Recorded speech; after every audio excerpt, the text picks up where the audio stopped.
नमस्कार, आप देख रहे हैं सी न्यूज भारत। मैं हूं आपके साथ ज्योति अरोड़ा। जैसे जैसे यूपी का विधानसभा चुनाव नजदीक आ रहे हैं, वैसे वैसे चुनावी सरगर्मी तेजी से बढ़ने लगी है।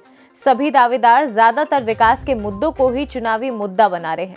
वहीं कुछ वरिष्ठ नेता अवसर मिलने पर अपने परिवार के युवा पीढ़ी को चुनाव मैदान में उतारने का मन बना चुके हैं। हम बात कर रहे हैं विधानसभा शाहगंज की, जहां पर भाजपा के पूर्व विधानसभा चुनाव 2022 के प्रत्याशी व नगर पालिका के पूर्व अध्यक्ष ओम प्रकाश जायसवाल की, जिन्होंने अनौपचारिक पत्रकार वार्ता के दौरान जानकारी दी कि हमने 2022 के विधानसभा चुनाव में Bharatiya Janata party check ticket से चुनाव लड़ा था और सम्मानजनक 36,000 वोट जनता का हमें मिला था। अगर इस बार पार्टी हमें अवसर दे तो हम युवा पीढ़ी का समर्थन करते अपने पुत्र वधू को प्रत्याशी के रूप में विधानसभा के चुनावी मैदान में उतारेंगे। आपको बता दें कि हमारी पुत्र वधू आंचल की चुनावी मैदान में उतारेंगे और हमें आशा ही नहीं पूरा विश्वास है कि जो जनता का प्यार हमें मिला है वही हमारी पुत्र वधू आंचल को भी मिलेगा। जैसा कि इस समय चुनावी माहौल चल रहा है और हर लोग अपनी तैयारियां कर रहे हैं, ऐसी स्थिति में क्योंकि इसके पहले भी आप चुनाव लड़ चुके हैं, तो आपका क्या तैयारी चल रहा है इस समय, क्या कहना है इस टॉपिक पे? मैं ओम प्रकाश जायसवाल, पूर्व अध्यक्ष नगर पालिका परिषद शाहगंज, 2012 में भारतीय जनता पार्टी के टिकट पर मैंने विधानसभा 365 से चुनाव लड़ा था और एक सम्मानजनक स्थिति में 36,000 वोट पा करके इस पार्टी का सम्मान बढ़ाया था।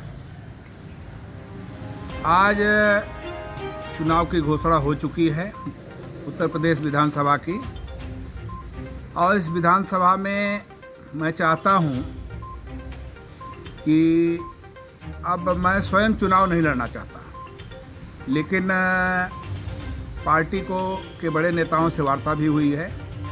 मेरा स्पष्ट मत है कि युवा पीढ़ी को अवसर दिया जाए।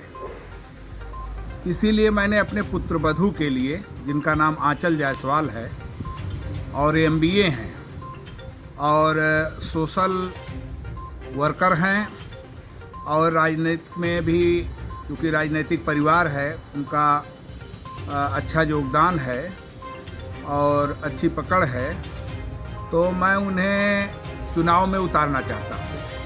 और पार्टी के बड़े नेताओं से वार्ता हो चुकी है। आशा ही नहीं विश्वास है कि पार्टी उनको ज़रूर अवसर देगी। अगर अवसर मिलता है तो ये 365 विधानसभा में हम भारतीय जनता पार्टी का कमल खिलाएंगे। पालिका अध्यक्ष हैं और नगर पालिका के कार्यों के लिए आप क्या कहना चाहेंगे, क्या कार्य चल समय?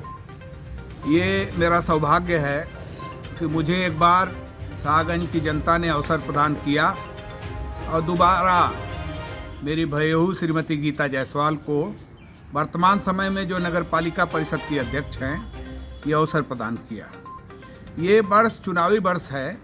मुझे कहने में संकोच नहीं है कि नगर पालिका के अंदर विकास की गंगा बह रही है। आज शीत ऋतु प्रारंभ हो चुका है।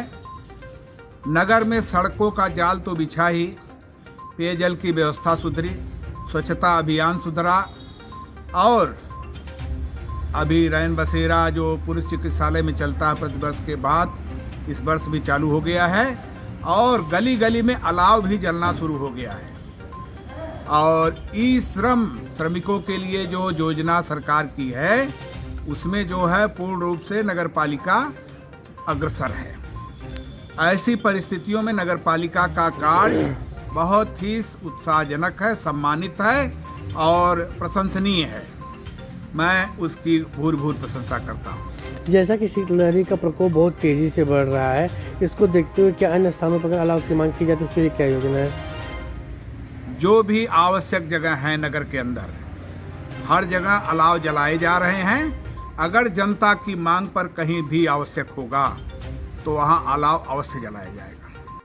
जौनपुर से सी न्यूज संवाददाता दिवाकर मिश्रा के साथ दीपक सिंह की रिपोर्ट। इस खास खबर में फिलहाल के लिए इतना ही। देश और दुनिया की तमाम बड़ी खबरों के लिए आप देखते रहिए सी न्यूज भारत।